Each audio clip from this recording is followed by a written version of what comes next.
Item number SCP-4315. Object Class Cater. Special Containment Procedures. Providence is to be constantly monitored by Mobile Task Force Pi-1, City Slickers, for possible manifestations of SCP-4315.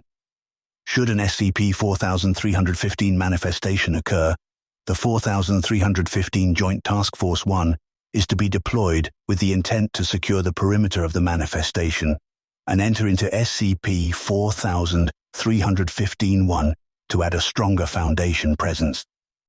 Upon a perimeter under the guise of a police zone being successfully secured around the SCP-4315 manifestation by the Damn Feds Division, the 4315 Joint Task Force's White Rabbits and Jaeger Bombers divisions are to be deployed into SCP-4315-1 for extra security.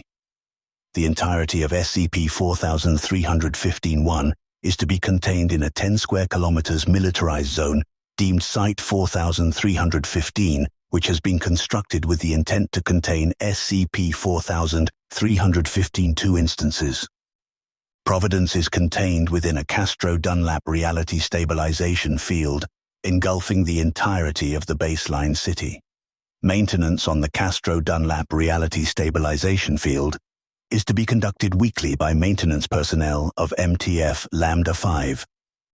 Successfully contained, SCP-4315-2 instances are to be held in containment chambers appropriate for their size, equipped with Scranton reality anchors. Should an SCP-4315-2 instance's containment be infeasible, termination is authorized with the discretion of Site 4315 administrative personnel. Disinformation campaigns are to be spread regarding the conspiracy theory that H.P. Lovecraft may still be alive, and/or the theory that his works are non-fictional. Description: SCP-4315 is a recurring temporary event during which portions of an extra-dimensional space, SCP-4315-1, interact with baseline reality, solely occurring in Providence, Rhode Island. SCP-4315-1 holds multiple similarities to Providence, including its geography and historical landmarks, but otherwise holds little physical relation. During an SCP-4315 manifestation, SCP-4315-1 appears to overlay small sections of the current Providence, causing individuals and entities to sometimes cross from one to the other. When the temporary event ceases, the outer boundaries of SCP-4315-1 dissolve into dense fogs, with subjects attempting to enter said fog disappearing. The main city area of SCP-4315-1 is made of a patchwork of architectural styles, ranging from very early colonial to roughly the 1950s. Many sections of the city show significant weathering and neglect, with many structures evidencing sagging or fallen roofs and foundations. A small number of landmarks vary significantly from their counterparts, and the coastline in particular is drastically altered. Persistent auditory and visual hallucinations suggest human habitation, but as of yet no conclusive evidence has been found. SCP-4315-1's primary anomalous effect, aside from its transdimensional status, is the sudden manifestation of powerful and hostile entities, deemed SCP-4315-2, within it, often expressing elements extremely similar in appearance to those in the fictional works of H.P. Lovecraft. These entities are theorized to be the cause of SCP-4315-1's destruction/disincorporation. SCP-4315-2 vary heavily in abilities and appearance, with some entities bordering the description of omnipotent. Notably, instances of SCP-4315-2 do not display overtly hostile behavior, while within SCP-4315. When entities are incorporated into base reality or extend influence through various media, they appear much more hostile, but also more limited in scope. Instances of SCP-4315-2 are known to eventually attempt to vacate SCP-4315-1 and enter into baseline reality. Upon exiting SCP-4315-1, said instance is fully capable of harming any and all organic and non-organic material, using a variety of methods. Eventual destructive tendencies and actions are inevitable regarding these entities. In many cases, these actions are incidental to the entity's existence and not as the direct result of actions or intent of the entity, as far as can be accurately determined. The cause for this migratory effect is not yet fully known. The singular entity which has successfully exited SCP-4315-1 appeared to be confused or otherwise impaired when operating in baseline reality, even appearing to purposefully return to SCP-4315-1 after a short period. It is currently theorized that SCP-4315-1 might be having a reactive effect with the entities during transition, or aspects of baseline reality may be difficult for the entities to interpret. One small advantage of this issue is that it appears to affect others in proximity as well, causing many minor incidents to be dismissed as dreams, hallucinations, natural phenomena, or other mundane effects. Addendum 4315.1. The following is a log of all SCP-4315-2 instances. Instance 1. Description. The entity shares its size and other physical characteristics with that of an elephant with thin, flat ears, an elongated trunk, and two pointed tusks. Located at the end of the entity's trunk is a second mouth, containing 37 teeth. Notes. Entity is able to withdraw blood from an organism using its second mouth in a similar manner to that of a leech. The entity is able to move at unusually high speed when compared to its size. Status. Contained within Site 4315. Instance 2. Description. Entity was humanoid and measures at approximately 40 meters in height. The entity was amphibious, appearing to prefer being submerged in water. The entity's head is shaped similar to a fish and had never been seen to blink. The entity had 3 elongated fingers on each hand, which were able to contort into shapes, which would suggest that the entity had no skeletal structure within its fingers. Notes. Extreme strength using brute force as a primarily offensive procedure. The entity also used its elongated fingers to wrap around subjects and strangle them, proceeding to consume said subjects. Status. Neutralized. Instance 3. Description. The entity was humanoid and robed in a cloak of yellow hue. The entity's face and its body could not be viewed due to said parts being obscured by the cloak, but 17 long tentacle-like appendages used for locomotion sprouted from the bottom of the cloak, seemingly acting as legs. Notes. The entity was capable of short-range teleportation and flight. The entity was known to consume humans and regurgitate their skeleton with the skeletal structure completely intact. Other than the consumed subject's skeletal remains, no organic matter was regurgitated. Status. Neutralized. Instance 4. Description. The entity is an animate constellation directly above the town of SCP-4315-1. Due to its constant movement and change in physicality, a specific description cannot be given. The constellation appeared to have a large quantity of supernovas and is surrounded by a mysterious aura of maroon hue. Notes. Unknown. Status. Uncontained. Instance 5. Description. The entity has a constantly altering physical form, but almost all forms have at least 5 tentacle-like appendages and a malformed elongated mouth, ovular in shape with 49 teeth of varying shapes and sizes. The entity stands at approximately 20 meters in height. Notes. The entity has the ability to alter its physical form upon will with no apparent limit to its structure. Any and all subjects within 100 meters of the entity reported feeling a strong sense of unease and difficulty focusing on a singular task. Events within this 100 square meters vicinity is noted to have an extremely high likelihood of failure and have been generally described as unlucky. Status. Contained within Site 4315. Instance 6. Description. The entity's body shared many physical characteristics with both bats and sloths and stood at approximately 30 meters in height. Atop of the entity's body was a head similar in appearance to that of a toad's. The entity had an elongated, flexible tongue, commonly used for consuming prey in a manner similar to that of a chameleon. Notes. The entity was capable of manifesting hostile humanoid entities which did not reflect any form of light. These entities use spears and daggers to attack Foundation personnel. These manifestations were never reported to kill human subjects, rather incapacitating them and bringing them to the entity for consumption. Status: neutralized.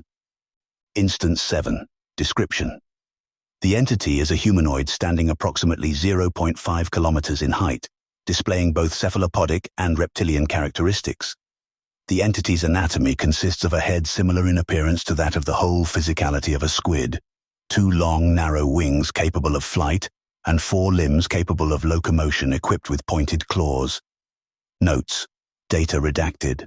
Status: partially contained, see Addendum 4315.4. Addendum 4315.2. The following is an interview between Agnes Paholski, a friend of Lovecraft following his disappearance, and researcher Demolus. The interview took place in 1937, following SCP-4315's original manifestation. Good evening, Miss Paholski, Please call me Agnes. if you prefer. Agnes, how long have you known Howard? I've known him it's probably about 7 years now. He's quite a good man. Odd, I must add. What do you mean by odd? Well, there was always something off about him. He was wired differently. I believe that's the correct phrase. No one wanted to jump to conclusions and call him crazy. Well, not that nobody wanted to, but nobody did. He just didn't fit in right to society. I suppose that was a big contributor towards his success, though. The things he wrote were nightmarish, I'm sure you know that. Can you give examples as to what you mean by wired differently? Of course. He acted oddly when compared to most people, using different responses towards different, things. For example, things that would scare most people really seemed to have no effect on him. When I asked him about it, he always said that he's seen worse. I never took that literally, but something must be going on in his head for him to write the stories that he does. Is that the only thing that made him different? No, another was his attitude.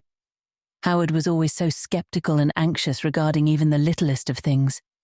I don't know why, but he absolutely hated anything that involved risk. He wasn't one to take chances, I suppose. He also left frequently. His leaves were always so abrupt, sometimes even being in the middle of conversation. He'd just walk out? Not without warning. He'd always give some sort of face and just go pale. I always thought he was sick, and so I constantly offered to drive him to the care center, but he always insisted that he was just fine. What would happen after he walked out? Would he return to his house? Sometimes. Most of the time he'd just go into some private space such as the lavatory or a bedroom and talk to himself. Talk to himself? Yes. He'd rant very quickly about his work, talking to himself as if someone was there in the room with him. Of course, when we opened the door, there was nothing there except himself. If he was interrupted, he'd get very angry. I mean, violently. He really didn't like to be interrupted and would instead proceed to go to his house instead of staying wherever he was. Anything else? Nothing, though Providence has seemed off ever since Howard died. Thank you for your time. Addendum 4315.3. Upon Lovecraft's disappearance, his household was investigated by Foundation personnel. A notebook was recovered hidden between his bed and his mattress. The following are the contents of said notebook, in the order that the pages were recovered. I had a god-awful dream last night. I didn't know where I was nor who I was. All of the details felt extremely blurry at the moment, but I could just make out my surroundings. They were constantly altering as if they were black magic, constantly decreasing in quality and physical state. There was a being that roamed this realm. Its exact description I cannot give without understating it. The monstrosity truly was horrid. Even if you used all of your awoken energy in an attempt to depict the horrors of the world, you still would not be able to see what I saw. I will attempt to draw the hideous creature to the best of my ability despite myself describing its true form as truly incomprehensible. And yet again another repeat of the dream accompanied by things seemingly moving on their own accord inside of my household. I had sworn that I'd placed my glasses on the nightstand alongside my bed, and yet I recovered them in the kitchen this morning. And of course, I misplaced both my jacket and my cap. Surprisingly, they were in two entirely different locations, as if I took them off in an odd chronological order. This realization is most certainly not just a misremembrance. This occurrence has happened for the past 5 days, and each and every single item of the 3 continued to appear in different locations nowhere near their previous ones. I forgot to mention yesterday that the dream just keeps getting longer and longer, stretching out in duration until I practically feel myself going mad inside of my own dream. The entity just gets bigger and bigger, with its details becoming more horrifying as the seconds pass. I'm going to see a medical professional with hopes that there is indeed a medication for this. I would like to stop seeing this beast as soon as humanly possible. I've gotten the medication, I hope this works. The beast isn't just terrorizing me in my dreams anymore. I'm starting to see it physically as a hallucination. My mind is clearly far too set on the nature of this gargantuan entity. I was on a journey to the market just to fetch some things when I began to notice the hallucinations occurring. Firstly, it was a very small smudge on my glasses in the broad shape of the creature. I was able to just wipe them clean with cloth, and so they didn't bother me too much to begin with. As they kept coming back, my skepticism, and almost a bit of anxiety, mind you, began to take form. What came next were the clouds. As the pure white collections of rain began to darken into a thick grey, their entire shape altered. Many people claim that some clouds take on similar physicalities to other objects, especially faces and animals. But this has never happened to me, at least not until today. I could distinctly tell that the biggest cloud above me was the shape of that frightening creature. I noticed people looked at me in a weird fashion while I was staring. I suppose it was because of my facial expressions, which I may or may not have made.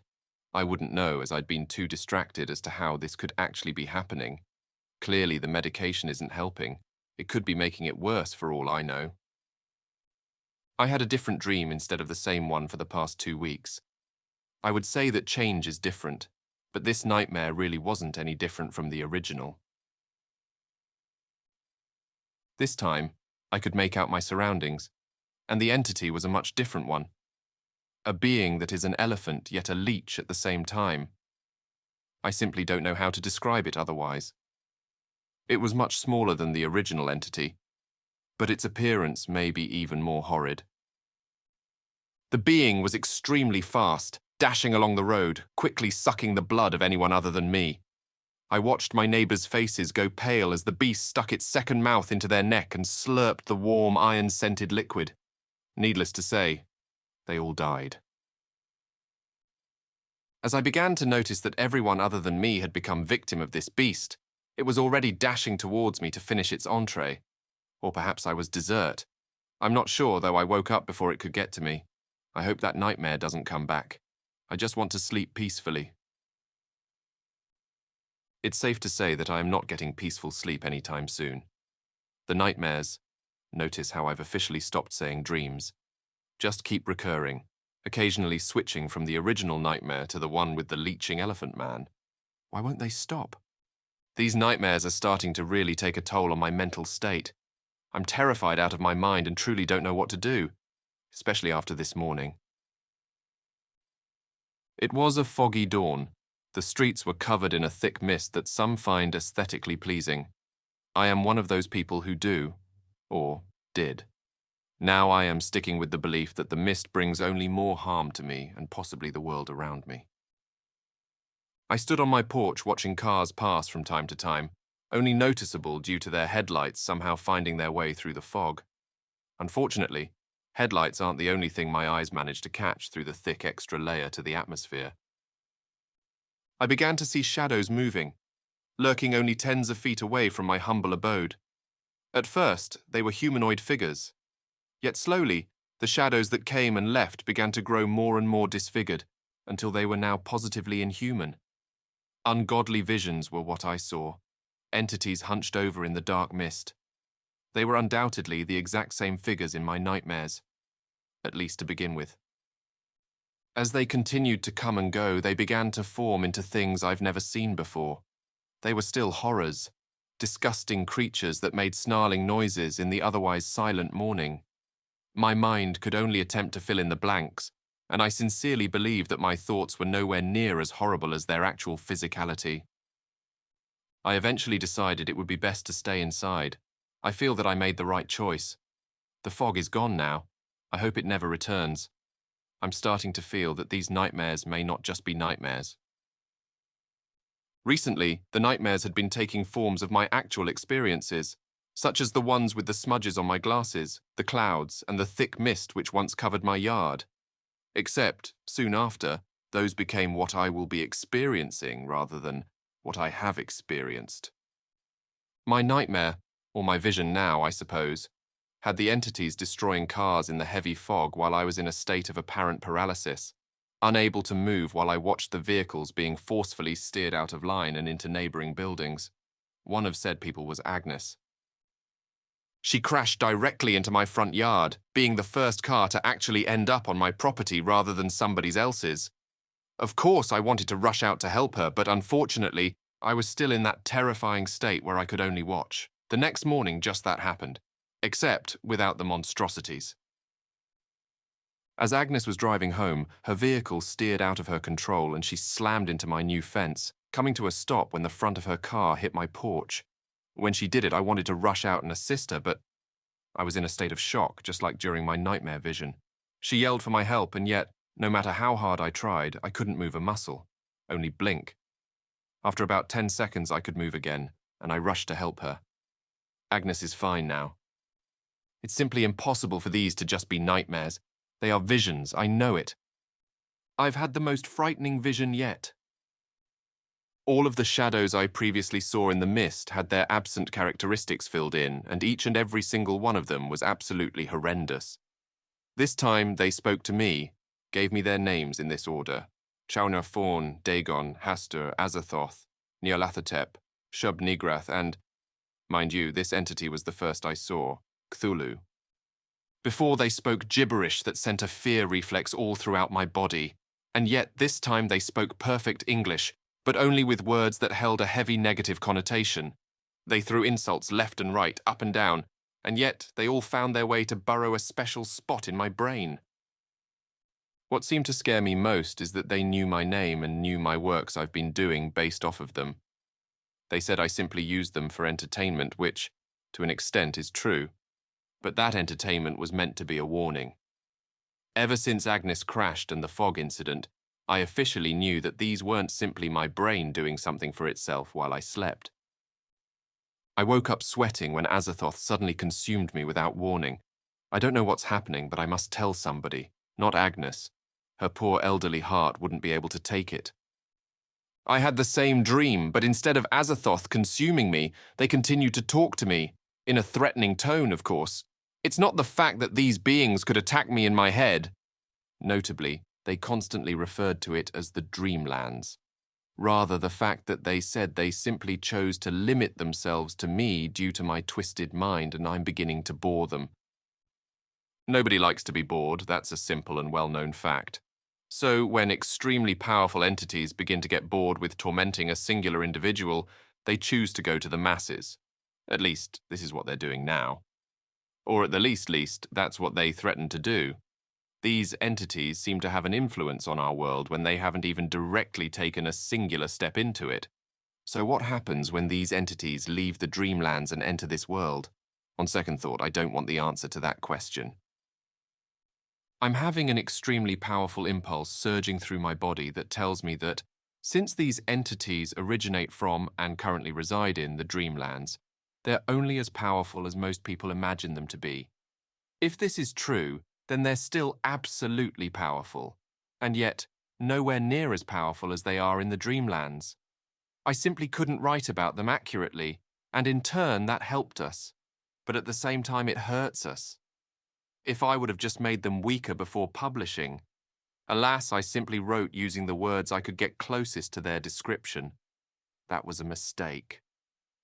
Now, the logical thing to do is to author stories explaining how these entities are actually extremely weak, maybe even taking the form of bunnies. But that's not why people have an attraction to my work.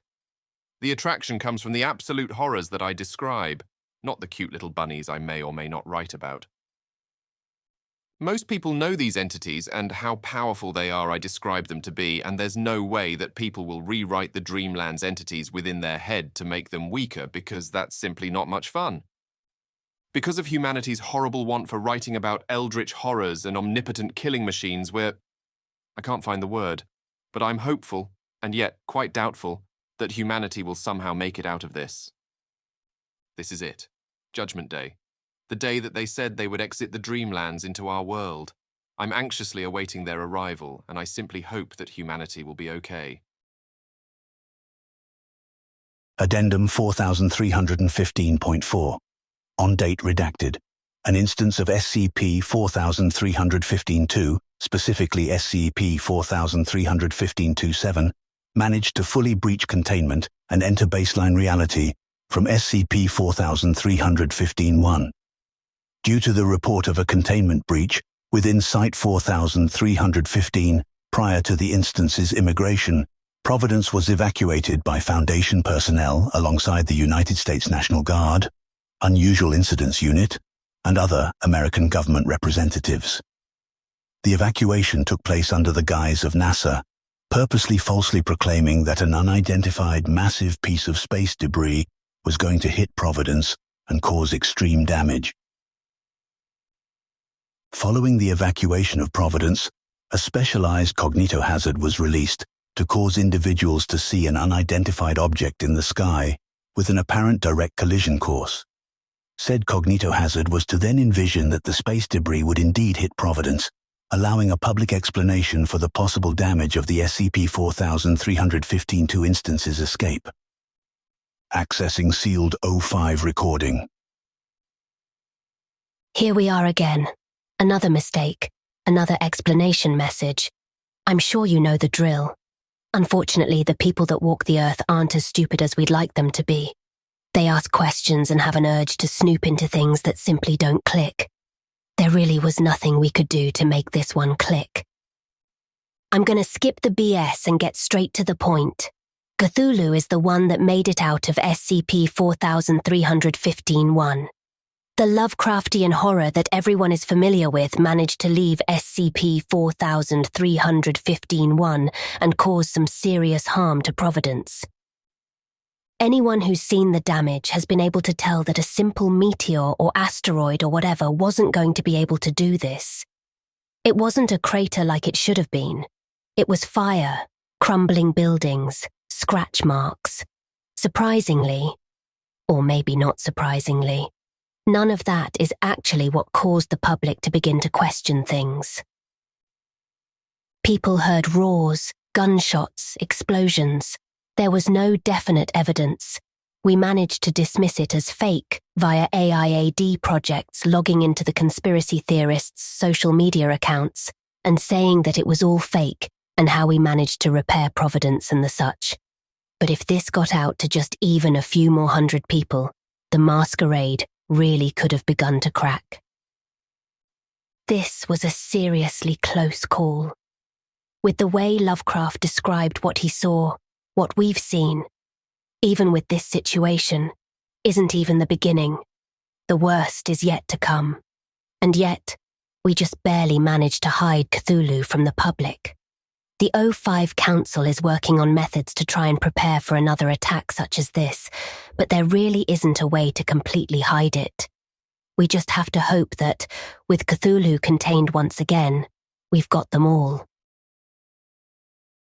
Addendum 4315.5. An SCP-4315-1 manned mapping apparatus which was deployed to catalogue 2 previously undocumented streets, Varmin Way and Unthinker Road, as identified by attendant signage, recently made tentative contact with what is believed to be a humanoid resident of SCP-4315-1. This is limited to multiple observation events, as well as 3 instances of seemingly intelligent response to mapping team actions.